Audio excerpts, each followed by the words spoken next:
नमस्कार। तफ्तीश की नई कड़ी में आपका स्वागत है। मैं हूं अंकित वर्मा। तफ्तीश की इस कड़ी में सबसे पहले बात दो महानगरों में कैश वैन में हुई करोड़ों की लूट की। पहली घटना लखनऊ के हुसैनगंज इलाके की है, जहां एटीएम कैश वैन से 1,35,00,000 की लूट हुई। हुसैनगंज चौराहे पर दीप होटल के सामने बैंक ऑफ बड़ौदा के एटीएम में कैश डालने के लिए वैन आई थी। इसी दौरान पूरा कैश बॉक्स ही लूट लिया गया। दूसरी वारदात मुंबई की है, जहां कैश वैन से 1,95,00,000 की लूट के मामले में पुलिस ने 4 लोगों को गिरफ्तार किया है। पुलिस ने उनके पास से लूटी गई रकम में कुछ कैश बरामद किया है। शुक्रवार को बदमाशों ने HDFC बैंक की कैश वैन लूट कर ले गए। इस वारदात को अंजाम देने के लिए कैश वैन स्टाफ को नशीली चीज खिलाई गई।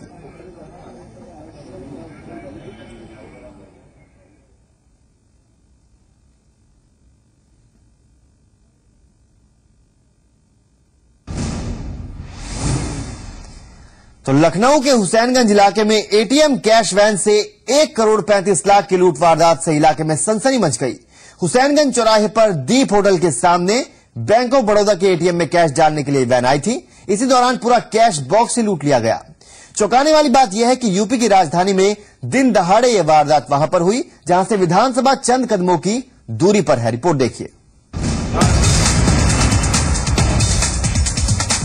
एटीएम कैश वैन में बिखरा हुआ सामान, लोगों की भीड़ और तफ्तीश करती पुलिस। इन तस्वीरों को देख आपको अंदाजा तो हो गया होगा कि यहाँ किसी वारदात ने दस्तक दी है। जी हाँ, आप सही हैं, यहाँ वारदात हुई है, लेकिन कोई ऐसी वैसी वारदात नहीं। यहाँ हुई है करोड़ों की लूट। यहाँ भरे बाजार लूटा गया है। कैश वैन में रखा करोड़ों रुपया। वारदात लखनऊ के हुसैनगंज इलाके से सामने आई है, जहां शनिवार सुबह बैंक ऑफ बड़ौदा का ये एटीएम बना बदमाशों का निशाना।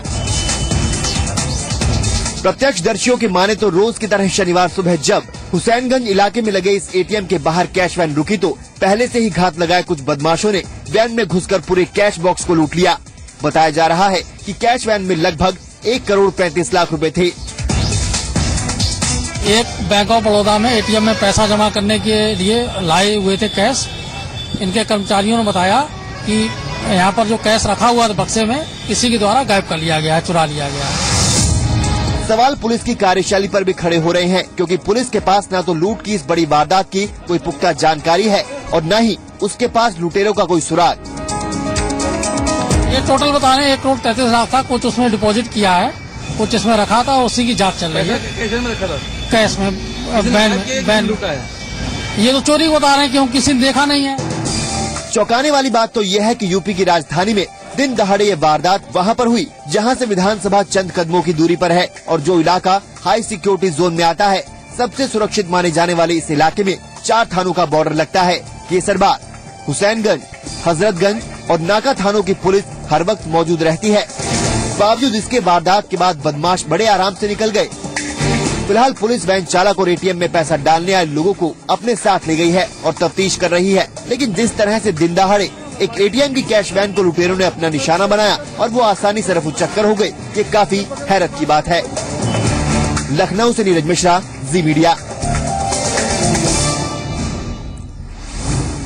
अमेरिकी राष्ट्रपति बराक ओबामा के भारत दौरे से पहले गाजियाबाद पुलिस को बड़ी कामयाबी मिली है। दिल्ली से सटे गाजियाबाद में पुलिस ने एक बांग्लादेशी परिवार को गिरफ्तार किया है। साहिबाबाद इलाके से इस बांग्लादेशी परिवार के 5 सदस्यों को गिरफ्तार किया गया है। खुफिया विभाग की जानकारी पर पुलिस ने इस परिवार को गिरफ्तार किया।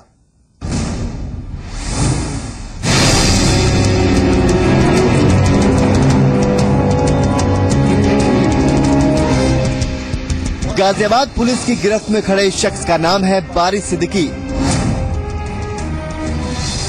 जो बांग्लादेश का निवासी है, लेकिन बीते कई सालों से ये फर्जी पहचान पत्र बनवाकर भारत में रह रहा है।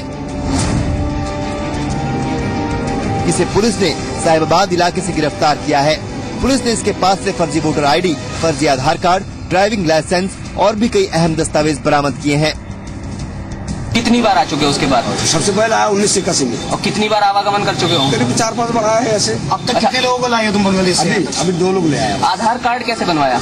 वो बनाया जब ड्राइविंग लाइसेंस था। हाँ। तो ड्राइविंग लाइसेंस दिया, करे पैसा नहीं चाहिए, तो आधार कार्ड में यही रहने के लिए। वहाँ से दिल्ली का ड्राइविंग लाइसेंस कैसे बना? दिल्ली का ड्राइविंग लाइसेंस सिंगापुरी मछली के विशेषनगर था।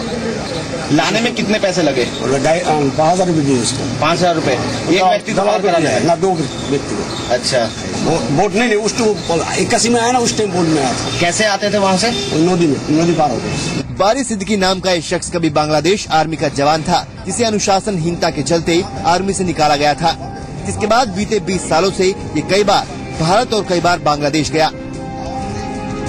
महज 5,000 रुपए देकर ये बॉर्डर पार कर भारत की सीमा में दाखिल होता और कई साल बिताकर दोबारा बांग्लादेश लौट जाता। हाँ। इस बार ये अपने परिवार को भी फर्जी दस्तावेजों के जरिए भारत ले आया था और बीते कई दिनों से गाजियाबाद के साहिबाबाद इलाके में रह रहा था। मेरा भाई की गुदम में बैठा था। हाँ।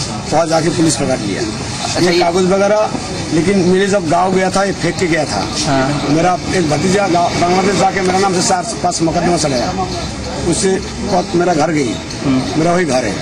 मेरा 2 बच्चे हैं। एक बच्चा दुकानदारी करे, मेरे साथ सीमेंट की दुकान है। यह नहीं लाया, यह सिर्फ 3 दफा आया था। भतीजे लाया, भाई लिया, मेरा भतीजे का बच्चा एक्सीडेंट हुआ था, बेंगलोर क्लिनिक लिया था, वही लिया था। बारिश सिद्दीकी की गिरफ्तारी उस वक्त हुई जब 26 जनवरी के मद्देनजर देश भर में अलर्ट जारी किया गया और खुफिया एजेंसियों ने 10 खूंखार आतंकियों के नेपाल के रास्ते भारत में दाखिल होने की आशंका जताई। इसके मद्देनजर गाजियाबाद पुलिस ने सघन तलाशी अभियान चला रखा है और उसी का नतीजा है कि गैर कानूनी और फर्जी दस्तावेजों का सहारा लेकर साहिबाबाद में रहने वाले बारिश सिद्दीकी को गिरफ्तार किया गया। जो बांग्लादेशी नागरिक हैं उनको भारत में लाता है और फर्जी डॉक्यूमेंट्स बनवाकर उनको यहाँ पर बसवाने का काम करता है। इसने ये भी बताया है कि ये 2-2.5 हजार रुपए देकर पूर्व में ड्राइविंग लाइसेंस, आधार कार्ड इत्यादि बनवाता रहा है। इसके अतिरिक्त ये बताता है कि जब भी इसको बांग्लादेश से भारत आना होता है तो ये पैसे देकर बॉर्डर क्रॉस करवा देना। सर, आधार कार्ड कब बना है इसका? 2005 में इसका आधार कार्ड बना हुआ है। इसी तरीके से ड्राइविंग लाइसेंस, हेल्थ कार्ड और दूसरे डॉक्यूमेंट्स इसमें इंडियंस बनवाए हुए। गिरफ्तार किए गए शख्स पर हिंडन एयरबेस की जानकारी हासिल करने का भी आरोप है, जिसके चलते खुफिया एजेंसियां मामले की जांच कर रही हैं और बारिश सिद्दीकी से पूछताछ जारी है। ऐसे में बड़ा सवाल ये है कि आखिर और कितने बांग्लादेशी परिवार हैं जो गैर कानूनी ढंग से भारत में सालों से रह रहे हैं और क्या उन पर पुलिस शिकंजा कसने में कामयाब हो पाएगी? यादराम, जी मीडिया, गाजियाबाद। मेरठ के इंचौली इलाके में अवैध मिनी एक्सचेंज मामले में पुलिस की जांच जारी है। पुलिस ने कमरा दिलाने वाले विकास नाम के युवक को जेल भेज दिया है, जब मकान मालकिन और उसके बेटे से पूछताछ की जा रही है। पुलिस को यहां के गंगानगर में एक ब्लॉक के एक मकान से इस अवैध मिनी एक्सचेंज का पता चला था। फिलहाल पुलिस इसे आतंकवादी गतिविधि की जगह दूरसंचार विभाग को चूना लगाने की कोशिश से जुड़ा मान रही है।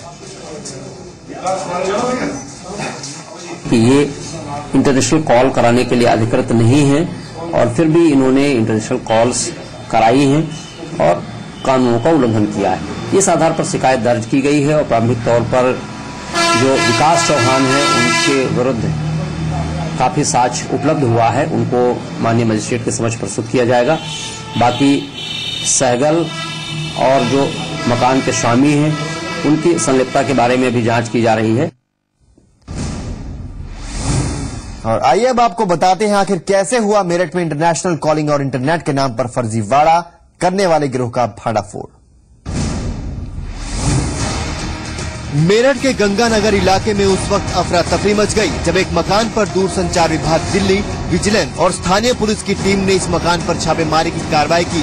घंटों चली छापेमारी के बाद जो बात छटकर निकली वो यही थी कि इस मकान में किराए पर रह रहे कुछ लड़कों ने राष्ट्रीय सुरक्षा के साथ खिलवाड़ करने की गुस्ताखी की है।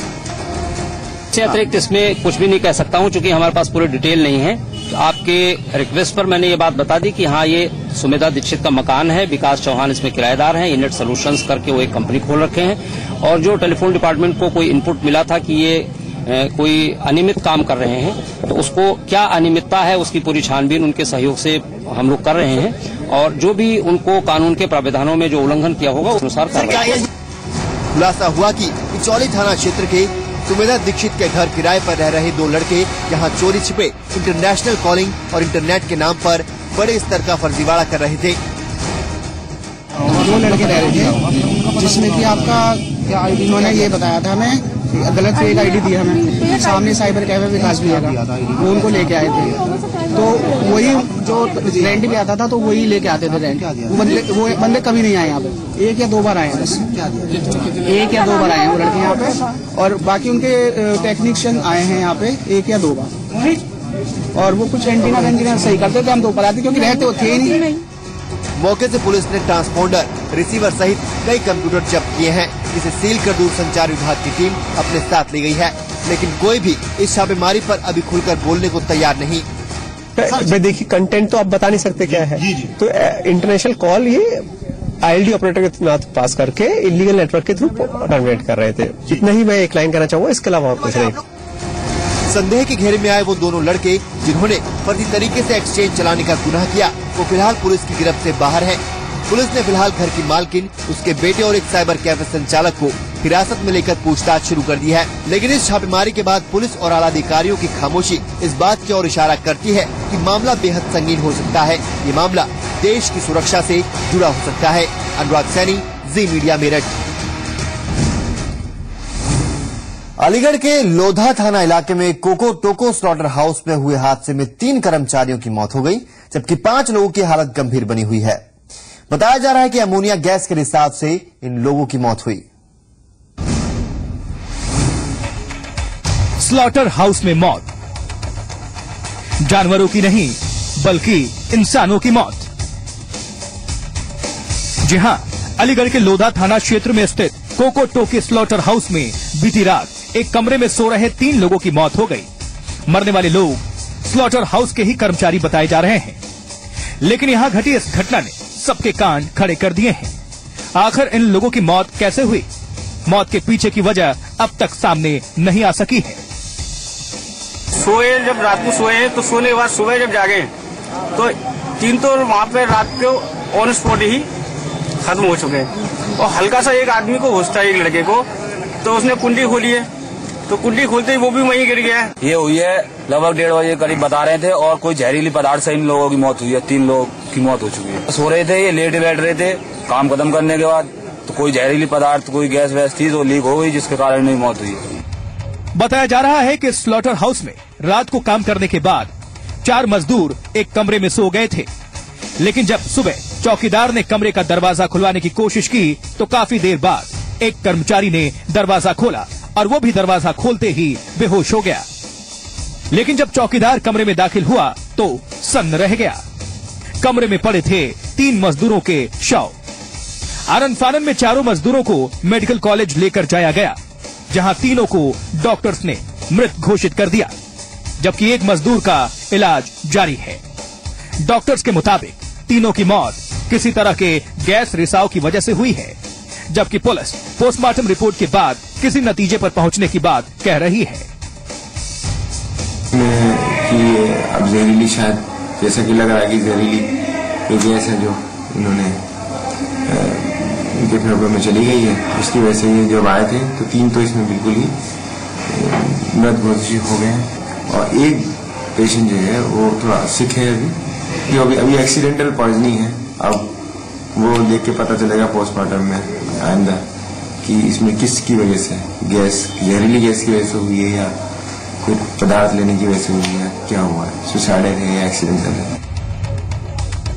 अब देखना होगा कि आखिर 3 मौतों के पीछे की असल वजह क्या है। क्या वाकई किसी खतरनाक गैस की वजह से इनकी मौत हुई है, या फिर ये किसी की सोची समझी साजिश थी। अलीगढ़ से योगेंद्र की रिपोर्ट, जी मीडिया। क्या महंगे रेस्टोरेंट में गरीबों का जाना मना है? ये सवाल इसलिए क्योंकि पुणे में multinational fast food chain McDonald's में जो घटना घटी वो इसी तरफ इशारा कर रही है। स्टोर के कर्मचारियों ने बच्चे को महज इसलिए स्टोर से बाहर निकाल दिया क्योंकि वो गरीब था, जबकि उस बच्चे के खाने का बिल एक महिला ने दिया था। बावजूद इसके मैकडी ने कर्मचारियों ने बच्चे को धक्का देकर बाहर निकाल दिया। क्या गरीब बच्चे का कोल्ड ड्रिंक्स पीना गुनाह है?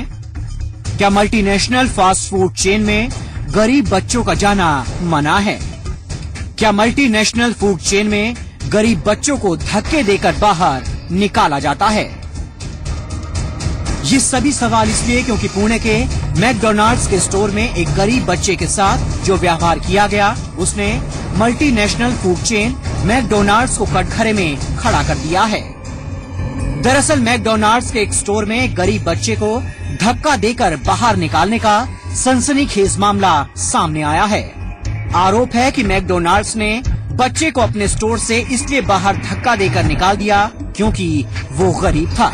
घटना 10 जनवरी की रात की है, जब गरीब बच्चा एक मैकडॉनल्ड्स फास्ट फूड चेन के स्टोर के बाहर खड़ा था। उस बच्चे की ख्वाहिश थी कि वो एक कोल्ड ड्रिंक्स पिए। वो काफी देर तक बाहर खड़ा रहा। तभी शाहीना अतरवाला नाम की एक लड़की उसे कोल्ड ड्रिंक्स दिलवाने के लिए अंदर ले गई। उसने बच्चे को कोल्ड ड्रिंक्स पीने का पैसा दिया और बिलिंग करवाई। लेकिन जब काउंटर पर खड़े इस बच्चे पर स्टोर के स्टाफ की नजर गई तो उसने इस बच्चे को धक्के देकर बाहर निकाल दिया। शाहीना अतरवाला ने फूड चेन स्टोर के स्टाफ को बच्चे से बदसलूकी करने से रोकने की कोशिश की, लेकिन स्टाफ ने बदतमीजी के साथ गरीब बच्चों के मैकडॉनल्ड्स में घुसने की मनाही का हवाला देकर बच्चे को बाहर निकाल दिया। मैकडॉनल्ड्स में गरीब बच्चे से बदसलूकी और भेदभाव के आरोप सामने आने के बाद लोगों ने भी सवाल उठाए हैं। देखिए, जो भी हुआ वो बिल्कुल गलत था। अगर वो बच्चा पे कर रहा था, वो जिसके साथ गया था, खाने का अधिकार हम सबको था। And I think it's pathetic. हम वहाँ खाना खाने जाते हैं, कुछ भी करने जाते हैं, हम पे कर रहे हैं उसे। हम आपको पैसे दे रहे हैं, आपको सिर्फ इससे मतलब होना चाहिए। कौन जाता है, कैसे जाता है, इट डजंट मैटर। उसके पास पैसे थे, वो लेना चाह रहा था किसी तरीके से भी, किसी भी सोर्स से, तो उसको पूरा अधिकार था। मेरे ख्याल से बहुत गलत हुआ। उसके जिस भी बंदे ने उसके साथ ऐसा करा है, उसके साथ स्ट्रिक्ट एक्शन लेना चाहिए। वहीं इस मामले पर चाइल्ड राइट्स एक्टिविस्ट ने भी कार्रवाई की मांग की है। और ये महिला या बच्चा या कोई भी नागरिक किसी भी जगह किसी भी स्थान पे जाता है तो उसको वहां से वंचित नहीं किया जा सकता। और जो स्पेशली बच्चों का एक्ट बना है, कानून बना है, तो इस तरह का भेदभाव करना संविधान की उस एक्ट के धारा के विरुद्ध है, संविधान के विरुद्ध है। यहाँ के जो मैनेजर है उनसे बात करने की कोशिश की तो वो उस बारे में कुछ भी बताने के लिए तैयार नहीं है। ऐसे में शाहीना ने ये सारी घटना जो है सोशल मीडिया के जरिए लोगों के सामने लाई है और साथ ही मैकडॉनल्ड्स जो कंपनी है उनसे भी उन्होंने शिकायत दर्ज कराई है। लेकिन एक बात जरूर सामने आई है, आज भी अपने देश में अमीरी और गरीबी का भेदभाव कायम है। कैमरामैन प्रदीप के साथ अरुण मेहत्रे, जी मीडिया, पुणे। ड्रग्स रैकेट मामले में पंजाब के मंत्री बिक्रमजीत सिंह मजीठिया से पूछताछ कर रहे प्रवर्तन निदेशालय के अफसर निरंजन सिंह का तबादला कर दिया गया है। निरंजन सिंह को जालंधर से कोलकाता भेज दिया गया है। निरंजन सिंह पिछले 10 साल से जालंधर में तैनात थे। ऐसे में सवाल उठ रहे हैं कि उन केस की जांच का क्या होगा जिससे निरंजन सिंह जुड़े थे।